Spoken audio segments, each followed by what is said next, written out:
Welcome back to the Tapes Archive podcast, where we release interviews that have never been heard before. In this episode, we have Frank Zappa's little Italian virtuoso and stunt guitar player, Steve Vai. In this never-before-heard 2016 interview, Vai talks with author Greg Renoff about the landmark David Lee Roth album, Eat 'Em and Smile. At the time, it was the 30th anniversary of the iconic album. In the interview, Vai talks about the song he thought he wrote but didn't, the rumored Kim Mitchell song, the jock that wasn't happy with Vai, and the infamous Lucky Strike reunion show that didn't happen. The interview is conducted by Greg Renoff. Renoff is the author of 2 Amazon bestsellers and a must-read for music fans, Van Halen Rising and Ted Templeman, A Platinum Producer's Life in Music. If you haven't read these books, do yourself a favor and go get them now. The article that was a result of this interview can be found on Guitar World's website. I will link it in the description. I encourage all of you to go read it. A big thanks to Steve Vai and Greg Renoff for allowing us to share this interview with you. Thanks for tuning in, and now it's time to open the vault. Is it okay if I record this? Yeah, please. Okay. So I just had a few questions. I've spent years as a fan. I saw you guys in 86 and 87 on the Eat 'Em tour. Yeah. Yeah, in New Jersey. It was great. And so I've read all the old interviews. And so I wanted to come upon this story in a way that I think maybe some other people hadn't, which is to start with the movie, because I think that's sort of the lost thread of the whole story there. Because if I understand correctly, when Dave called you the first time, at least the premise of the call was that he was going to make a movie, which was going to happen, of course, and then you guys were going to write songs for the movie. Well, you're close. Dave was putting together, his plan was to put together a kick-ass rock band. Okay. With exceptional players.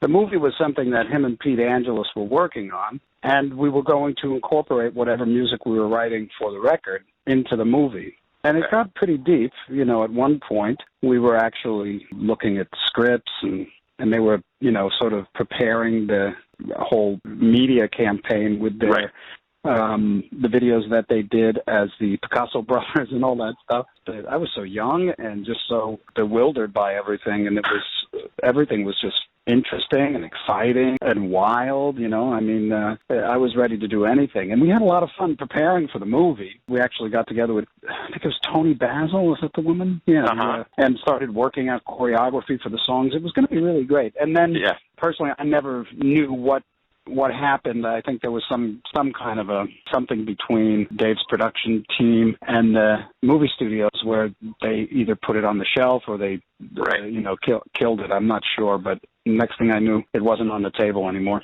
What's your sense on how the release would have been different, perhaps, if it had been a soundtrack? I say that because I did some digging through Billboard and some other things, and Narada, Michael Walden, Nile Rodgers, Aerosmith, all these little tidbits I see where they were saying they were writing songs for Dave, or Dave had solicited songs from them. Do you have any sense of how that all was going to come together with your original songs?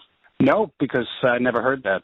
You're the first one telling me that. It was probably before I was in the picture. What you're saying sounds like maybe on their mind was the idea of taking a hiatus from Van Halen and making this movie, in which case I know they were reaching out to a bunch of people. I don't know who. But then once I showed up, we just started writing music, and I never really... It could have been going on, and I don't know. Yeah, it would have been nice to work with those guys.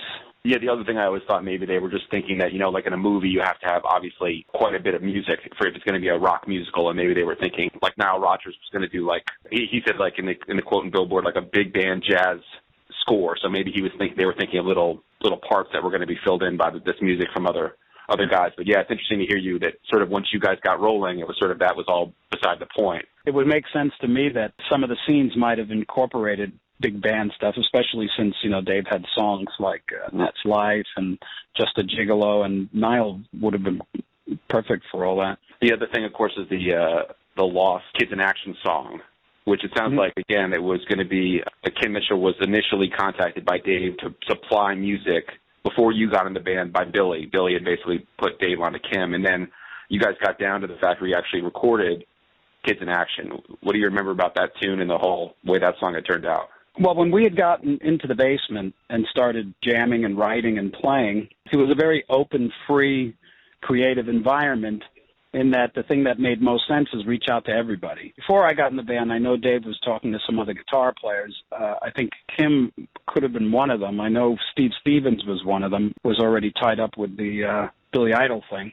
And I think there was some others. I can't really remember. But the odd thing for me is that I was just a kid in an apartment, and the moment I heard that David Lee Roth was looking for a guitar player, I just immediately and instinctively had a knowing that it was my gig. I don't know why. Sometimes those things that's just like this. Everything's connected, So I didn't really pay much attention to any of that other stuff. But when I did get into rehearsals, there were a couple of really good songs, a whole bunch from outside sources, and I know one of them was Kids in Action. If we have a recording of any of that stuff, it was just a basement cassette recording. There was no formal recording that I remember.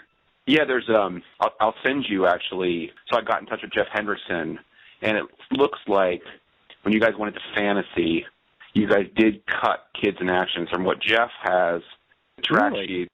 Yeah, I'll send it to you. I'll send you the sheet by email. It's interesting. So isn't it funny that I don't even remember? Yeah. I guess you're talking to the wrong guy.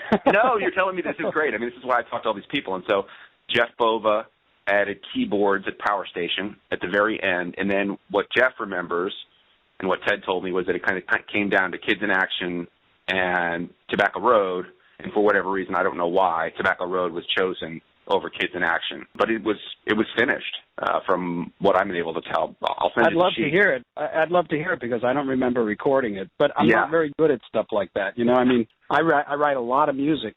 Back then, the habit for me was to write music on tour, like write it. I would actually sit and compose. And then at the end of the tour, I'd just throw it in a big pile because I could never record it all. And then many years later, I was working on a record called Fire Garden, and I was going through all these papers, all this manuscript, stacks of manuscript, and I found this one piece, and it was in my handwriting, and I really liked it, and I remembered writing it all. And it was a beautiful piece, and it was a toss-up between working on that piece or another piece that I had written while on tour. So I decided to do this one, and I recorded it. It was a big epic piece. It's like in 4 movements and all this stuff. And the first movement, right before I handed the tapes into the label, I played it for a friend, and he goes, "Oh, I see you recorded Bangkok from the play Chess." And I said, "What are you talking about? I wrote this song." And he goes, "No, that song was written by Tim Rice and the guy from ABBA." And I'm like, "Well, then they ripped it off from me somehow, And then and he goes, "No, Steve, you got to go and listen to this. Go buy that record." And for shit, sure, man. I bought the record and I listened to it, and it was exactly note for note the song that I had written. And then I realized, I called Dave. Something told me he was involved with it. And then I remembered we were doing in the beginning of the Even Smile rehearsals, we were doing putting the show together, and he gave me a cassette with what he called a Hungarian dance on it or something. And he said, "Learn this and show it to the band, so like in between set changes, you guys can play it." So and what it was that he gave me was Bangkok from Chess, and I transcribed the whole thing and just completely forgot and threw it in my pile of music. So luckily I caught it in time, and I was able to give the right credit and get the right permission. Man, that would have been a hard thing to explain. Like it was inadvertent. I didn't know, and it's like it's note for note. Yeah, and how dare you steal my music? So as far as I would be really curious to hear Kids in Action, because frankly, I just don't remember recording it at all. I keep hounding Jeff Hendrickson, the engineer, to try to find the tape. He thinks he might have a tape somewhere. But, yeah, I'll send you the track sheet. You can see it. Just to circle back real quick, does it make any sense then to you that maybe Dave had purchased songs from Aerosmith? Because I'll send you this little press clipping that they say, Dave told us about these 2 scenes, and we're going to write songs for the movie. Joe, again, this may have all predated before you're getting in, but I'm wondering if any of that makes sense with the Kim Mitchell Kids in Action, like Dave had a sort of a small collection of songs that you guys could draw upon a pool, if that makes any sense, or is that not accurate, you think?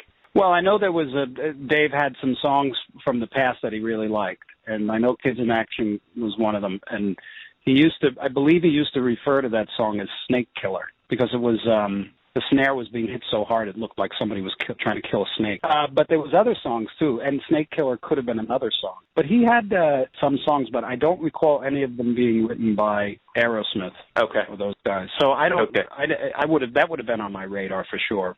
Yeah. interesting. Yeah, I'll send you the little clipping. It's again, I'm going to guess now that I'm talking to you that maybe that was all, Dave is done with Van Halen, doesn't have a guitar player, needs to get started on the movie. What happens in this business a lot of times is you reach out to somebody with an idea and a proposal, and all systems look like they're go. So there's a tendency, I do it all the time, even though it's not a good practice, is to leak it into the press because you're excited about doing it.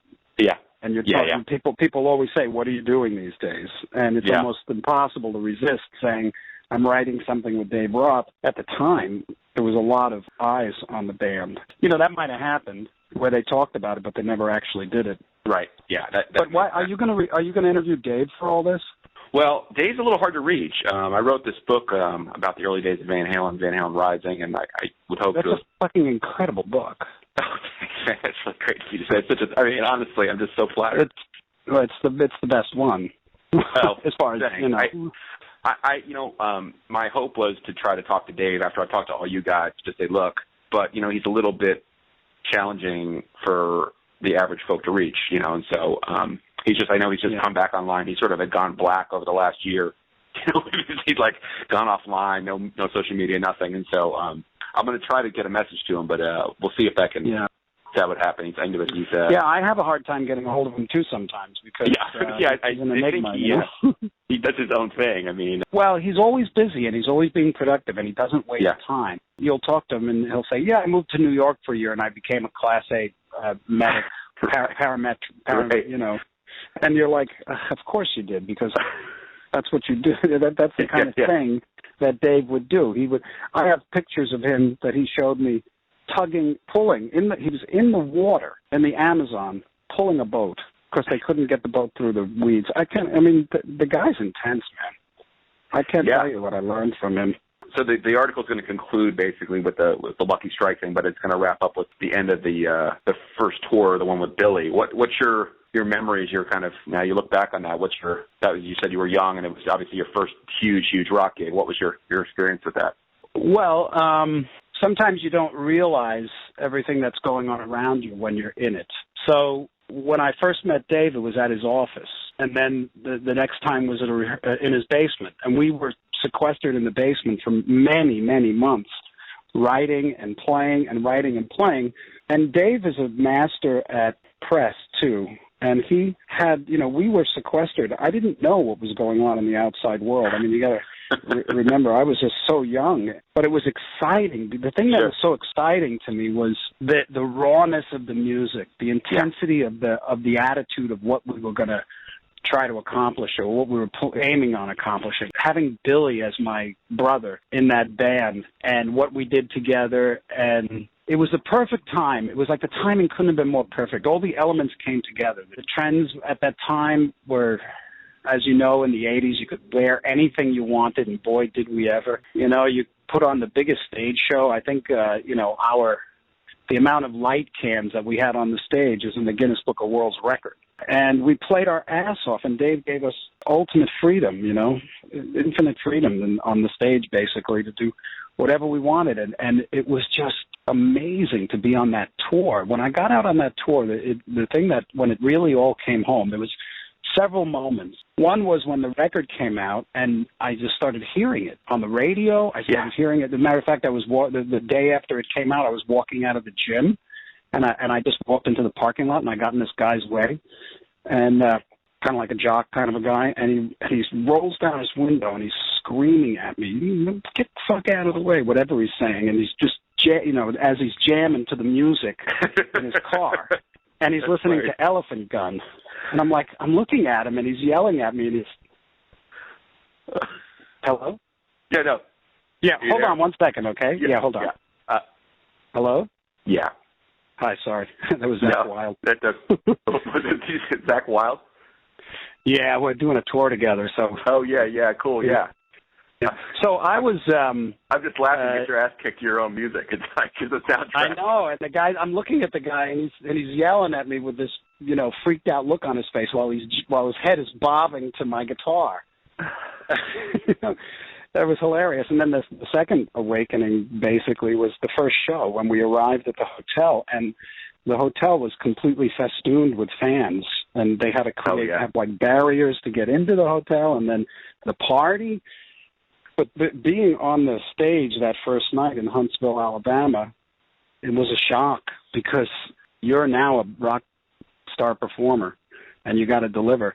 And there was 20,000 people, and at one point, Dave does this thing where he just stops and puts the mic out, you know, and it went on for like 10 minutes, and the screaming was so loud that if Billy and I were looking at each other, we were like scared. It was louder than our amps, and I just thought, what happened? This is wild. And then the parties and all were just the best. Dave really knows how to throw a party. The whole tour was nothing but a really wild, cool, amazing ride that I am so grateful I had an opportunity to be a part of, I tell you. I got one more question for you, but I'll tell you what, when I talked to Greg Bissonette, you may have been there when this happened. I thought this was such a cool little story he told me. He said that he gave Dave a hug at Lucky Strike and said, Dave, I love you because you gave me my platinum passport. It's good all over the world. I can go anywhere I want, and everyone, you know, kind of knows me because of your band. And I thought that was like the coolest thing, you know. Well, I mean, I could never, when I do press and people ask me who my mentors are, my first mentor was my high school music teacher because he taught me for 7 years every day how to write music. And then I took lessons from Joe Satriani for 3 years, and he was a powerful mentor. And then I had the great fortune to work for Frank Zappa for years, and he was an incredible mentor. But every one of those people contributed vital things in my learning experience as a professional and an independent musician. And then Dave was my, you know, real final major mentor, because what I learned from him, there was no way I could get from anybody else. When I joined that band, I was gawky. I looked like a noodle. I had no charisma or stage presence, and he worked really hard with me. He took me to the gym 5 days a week without fail, worked with me on stage on how to move, and just watching him move was, you know, it's just powerful. And his confidence is fierce. You know, it rubs off. Well, the audacity of everything. I mean, even like the movie, like you're saying, it didn't really quite hit you, but I talked to Angelus about it too. And, you know, it's like this whole, they wanted to basically do, in so many words, like A Hard Day's Night meets Kids Are All Right or something like that. You know, like this. Yeah. Oh, so you spoke to Pete. I did, yeah. You know, and that was, and actually Pete told me it was, you know, which I don't think he's gone public about, that it was initially supposed to be for Van Halen. I mean, that was the original idea, was that, hey, you know what, we're on the top of our game right now. It's late 1984. Let's make a movie, and those guys passed on that, so hence they went on their own. But, you know, the audacity of that type thing, and say, hey, yeah, you know, you're gonna be on, you know, but that's what how big his star was. Greg Bissonette told me the night he heard he was in the band for, you know, that Dave told him he got the gig. Dave was on The Tonight Show with Joan Rivers. It's like, I remember, you know, that's that. when he heard. I mean, it's like over the top. So, and I remember Pete, you know, mentioning that they really wanted to do a Van Halen movie. I don't know what happened with that. Maybe the band wanted to, not wanted to. Pete would know. But then nothing's going to stop Dave from doing what he wants to do. Last question for you, which is, what do you see as a future for the Edom band? Well, you know, in all those bands that I was in the 80s and all the people I worked for, I felt like I was a dutiful soldier and that I contributed the best I could authentically because I really liked that music. But my heart was always in both places, but there was also this brand of music that was just unique to me that I felt the need that I had to do. That's not uncommon. And I did it. You know, I've been releasing solo records that I loved for years and years. And there was always the feeling that it would be great to do a Edom and Smile reunion tour. I mean, I would love to honor that record and that band because it was really a unique band. And Dave, he's always been, you know, very positive about that idea. You know, obviously there's a lot of moving parts. And when we did the Lucky Strike thing, it was almost like, you know, Rockstar Interrupt Us or something. We were ready to play, and we were all psyched, and we were just, I mean, people say that minutes before we went on, the fire marshal came in, but it was seconds.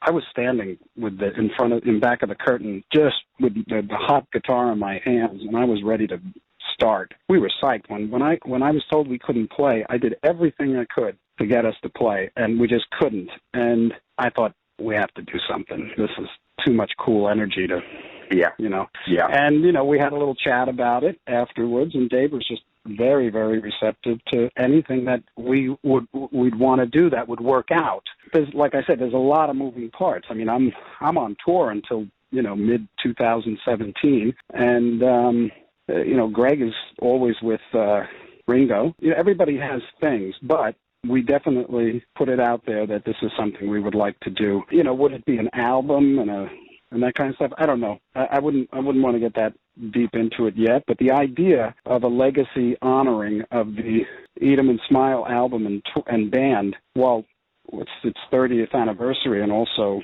I think would be really nice, because there's no big commitment. There's no desire to be big rock stars or have a super group or sell millions of records. It would be about getting out there and just bringing it home in, the way we used to do it. Yeah. We still have the juice. We do. It would be amazing. I mean, I tell you, everyone I've talked to, even when I talked to Ted Templeman not infrequently, and he even says like, "Oh, I'd love to do that again. It was just so great, how great you guys were, and just how blown away he was when you arranged all the music for I'm Easy, and then Greg this and that called in all the session guys for I'm Easy. He just had a blast making the record too. So it seems to be it was unanimous. a blast working with him too. Gosh, such a wonderful approach. It was a blessed relief to the way that I usually work. I don't want to keep you because I know you have other stuff to do, but I'll tell you, I've gotten a big kick out of reading your old interviews. I now understand how Ted works, and reading how you were, you wanted to punch in a million times, and Ted be like, "No, you did it." Like, what are you talking about? It was one pass. It's not. I remember we were doing done. we were doing Elephant Gun, and I said, well, I want to double the part. He goes, what do you mean, double it? Because it's all over the place. And I go, well, I can double every single little thing perfectly. And he said, well, I actually felt like he didn't want to take the time, and I said, let me just try it. So I started doing it. In the middle of the double, I broke a string, and Ted said, well, it's probably just leave it with the one guitar, And then he left the studio, and I finished it. And then when he heard it, he liked it. So that's what made it. That's cool.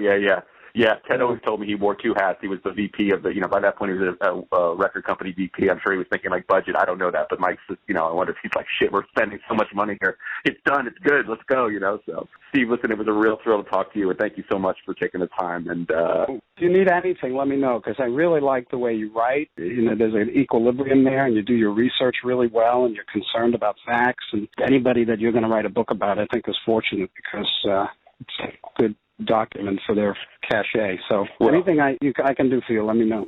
Oh, that's a real thrill. Thank you so much, Steve. Have a great day. Hey, thanks for listening to the Tapes Archive podcast. Please remember you can always find more information about the show and the individual episodes at our website, thetapesarchive.com. Until next time, the vault is closed.